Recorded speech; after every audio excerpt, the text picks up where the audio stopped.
Amag sa tinapay, nakakagamot. Sadyang masarap ang tinapay, kahit saan pa ito nagmula, kahit saan pa ito gawa. Mayroon wheat bread, flour bread, corn bread, oat bread at iba pa. Healthy na at masarap kahit walang palaman. Pero safe nga bang kainin ang tinapay kapag may amag?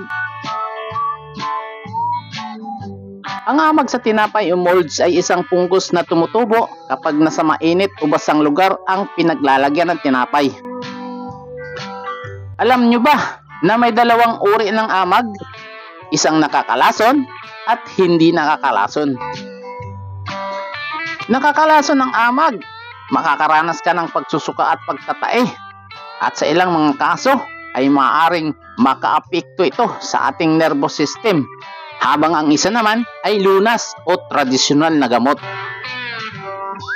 Kapag siguro mabaho na, ay hindi na talaga pwedeng kainin at huwag nang ipagpilitan pa. Makakasama din na pigtasin lamang ang bahaging may amag ay okay nang kainin.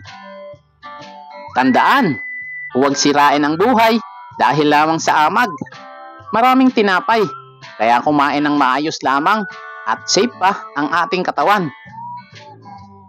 Para naman maiwasan na magkaroon ng amag ang tinapay, ay ilagay ito sa malinis na sisidlan. Siguraduhin silyado maigi ang tinapay at hindi naaarawan o basa ang paligid nito. Ito ay para hindi mabuo ang amag na nakakasira sa iyong pagkain.